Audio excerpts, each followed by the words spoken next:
మహాశివరాత్రి సందర్భంగా హైదరాబాద్ నగరంలోని ఆలయాలన్నీ భక్తులతో కిటకిటలాడుతున్నాయి. ఆ మహాదేవుని దర్శనం కోసం భారీగా భక్తులు ఆలయాల ముందు క్యూ కట్టారు. దిల్సుఖ్ నగర్లోని శారదా చంద్రమౌళీశ్వర ఆలయానికి భారీ ఎత్తున భక్తులు తరలి వెళ్తున్నారు. ఆలయంలో భక్తుల రద్దీపై మరింత సమాచారం మా ప్రతినిధి రజిత అందిస్తారు. మహాశివరాత్రి పర్వదినాన్ని పురస్కరించుకొని నగరంలోని శివాలయాలన్నీ కూడా భక్తులతో కిటకిటలాడుతున్నాయి. ఈరోజు తెల్లవారుజాము నుంచే కూడా ఆ మహాదేవుణ్ణి దర్శించుకోవడానికి భారీ ఎత్తున అయితే భక్తులు తరలి వస్తున్నారు. మనం విజువల్స్ లో చూడొచ్చు. ఇక్కడ వేలాది సంఖ్యలో భక్తులు అయితే ఇక్కడికి తరలి వస్తున్నారు. ప్రస్తుతం నేను దిల్సుఖ్ నగర్ లో ఉన్నటువంటి శ్రీ శారదా చంద్రమౌళీశ్వర ఆలయంలో ఉన్నాను. ఇక్కడ చూసుకుంటే ఈరోజు తెల్లవారుజాము నుంచే కూడా భక్తులు భారీ సంఖ్యలో శివుణ్ణి దర్శించుకోవడానికి అయితే ఇక్కడికి వస్తా ఉన్నారు. మనం విజువల్స్ లో చూడొచ్చు. చాలా భారీ క్యూ లైన్ అయితే ఇక్కడ ఉంది. మనం చూస్తా ఉన్నాము. ఇక్కడ నుంచి అంటే ఆలయ గేట్ ముందు నుంచి కూడా దాదాపు 500 మీటర్స్ కంటే ఎక్కువ క్యూ లైన్ లోనే అయితే భక్తులు వేచి ఉన్నారు.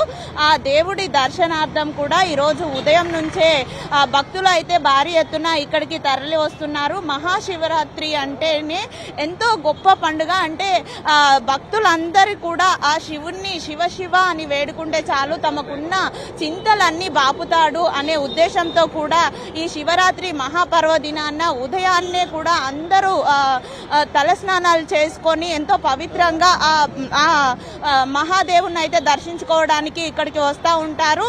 ఈ నేపథ్యంలోనే భారీ ఎత్తున కూడా భక్తులు ఈ క్యూ లైన్ లో అయితే వెళ్తా ఉన్నారు. మనం విజువల్స్ లో చూస్తా ఉన్నాము. ఇక ఈ రోజు చూసుకున్నట్లయితే ఉపవాస దీక్షలు, జాగరణ దీక్షలో అయితే నగరంలోని ఆలయాలన్నీ కూడా శివనామస్మరణతో మారుమోగుతుంటాయి. పిల్లలు పెద్దలు తేడా లేకుండా ప్రతి ఒక్కరు కూడా ఇక్కడ శివుణ్ణి దర్శించుకోవడం కోసం అయితే క్యూ లైన్ లో వేచి ఉన్నారు. మనం విజువల్స్ లో చూడొచ్చు. ఎంత లాంగ్ అంటే ఆలయ గేట్ చూసుకుంటే అక్కడెక్కడో ఉంది, కానీ ఇక్కడి వరకు కూడా భక్తులంతా క్యూ లైన్ లో వస్తూ ఉన్నారు. అయితే అందరు భక్తులకు దర్శనం కల్పించే విధంగా అయితే ఆలయ అధికారులు ఏర్పాట్లను చేశారు. దిల్సుఖ్ నగర్ నుండి వచ్చామండి. ఫస్ట్ ఆఫ్ ఆల్ అందరికీ మహాశివరాత్రి శుభాకాంక్షలు. ఈ పర్వదినం అందరూ బాగా జరుపుకోవాలని కోరుకుంటున్నాం. ఇంట్లో ఫ్యామిలీతో అందరితో ఉపవాసాలు ఉంటాం. బాగున్నాం.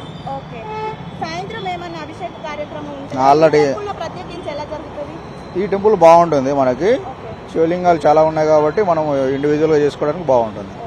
థ్యాంక్ యూ అండి. చూడొచ్చు మనము. అంటే ఇక్కడ టెంపుల్లో శివలింగాలు ఎక్కువగా ఉంటాయి. ఇక్కడ ఎవరైనా అభిషేకాలు చేయించే వాళ్ళు కూడా రుద్రాభిషేకం వంటి అభిషేకాలు కూడా ఈ మహాశివరాత్రి పర్వదినాన్ని పురస్కరించుకొని చేయిస్తూ ఉంటారు. ఈ నేపథ్యంలోనే భారీ ఎత్తున కూడా ఇక్కడికి భక్తులు తరలి వస్తూ ఉంటారు. అయితే భక్తుల తాకిడిని దృష్టిలో ఉంచుకొని ఆలయ అధికారులు కూడా అన్ని ఏర్పాట్లను అయితే చేశారు. భక్తులకు ఎలాంటి ఇబ్బందులు కలగకుండా ఇక్కడ ఏవైతే కార్యక్రమాలు జరుగుతాయో ఆ కార్యక్రమాలన్నీ అంటే మహాశివరాత్రిని పురస్కరించుకొని ఉపవాసం జాగరణ ఉండే వాళ్ళ కోసం కూడా రాత్రంతా ఇక్కడ వివిధ రకాల కార్యక్రమాలు ఏర్పాటు చేస్తూ ఉంటారు. అందుకు అనుగుణంగా కూడా అన్ని ఏర్పాట్లు చేసినట్లుగా కూడా ఆలయ అధికారులు చెప్తా ఉన్నారు. మొత్తంగా చూసుకున్నట్లయితే మహానగరంలో మహాశివరాత్రి వేడుకలు ఘనంగా జరుగుతున్నాయి. వీడియో జర్నలిస్ట్ రాజుతో రజిత, HM TV, హైదరాబాద్.